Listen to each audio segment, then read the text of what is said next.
Brian Grazer is an Oscar-winning producer who founded Imagine Entertainment, and he produced such films as A Beautiful Mind and Apollo 13. He was interviewed on NPR, and he spoke about his belief in disrupting his comfort zone.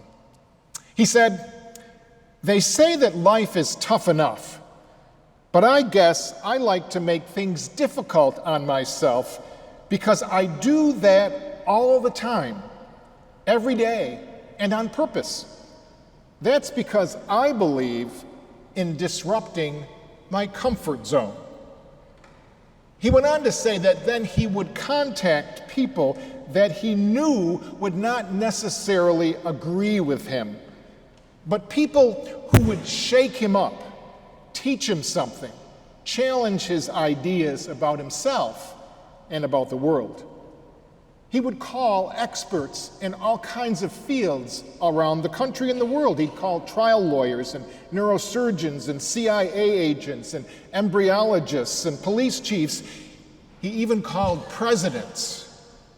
He stated that some of them ridiculed him, but that was okay. He said, "I still learned a lot from them." And when he was asked why he did this, he said, "Disrupting my comfort zone, bombarding myself with challenging people and situations, this is the best way I know to keep growing." And to paraphrase a biologist I once met, if you're not growing, you're dying. That's a great line. If you're not growing, you're dying. As we look at the scriptures, Jesus would often disrupt people's comfort zones. He did this throughout his ministry, and especially with his apostles. He was always catching them off guard.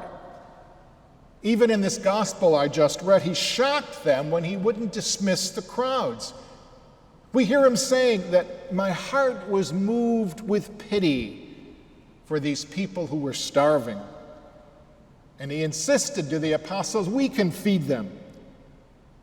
The apostles must have thought he was out of his mind. But many in his day thought the same, because Jesus constantly disrupted people's comfort zones. He wanted them to grow.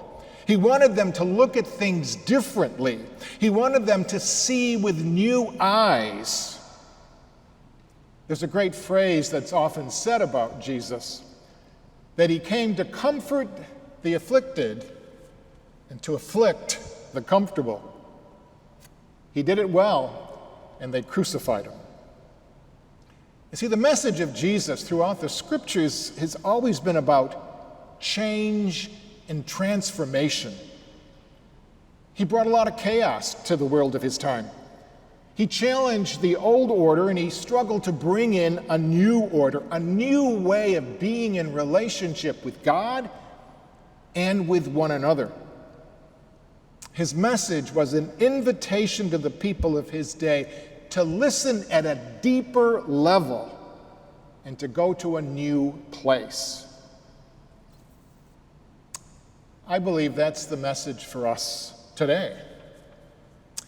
Our comfort zone has been disrupted, but unlike Brian Grazer, we didn't ask for it, that's for sure. But we have it.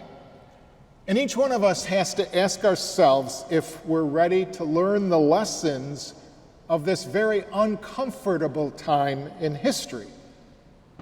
And are we willing to grow?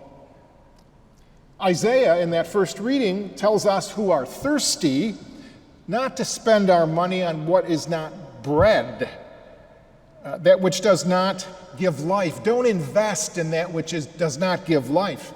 He tells us to listen that we may have life. That responsorial psalm, sung so beautifully by David, tells us that the hand of the Lord feeds us. The hand of the Lord meets our needs, not our wants, our needs, not trivial wants that don't give life. And then Paul tells us in that second reading, nothing can separate us from the love of Christ. Not anguish or distress or persecution or famine or nakedness or the sword. And today, we can add not even a small microscopic bug or the intensity of the chaos that we see overwhelming our world. We do not live on bread alone, says the Alleluia verse. So, as we begin our month of August, quickly heading towards the fall and big decisions to make by our parents and teachers, here are some questions for us to ponder. Since our comfort zone has been disrupted these days, how willing are we to grow and not just stagnate and die? How willing are each one of us to be not just changed, but transformed? Are we willing to let go of the old order and allow the new order, trusting not in ourselves, but trusting in God? Are we willing to be fed by God, realizing that earthly bread alone does not suffice? Are we willing to enter into a deeper and more intense spiritual life? Are we willing to believe that nothing can separate us from the love of God, not even this virus or the chaos that we are experiencing around us? Our comfort zone has definitely been disrupted. What a great opportunity for each one of us, for us as individuals, for your marriages, family life, our nation and our church, to be renewed and transformed.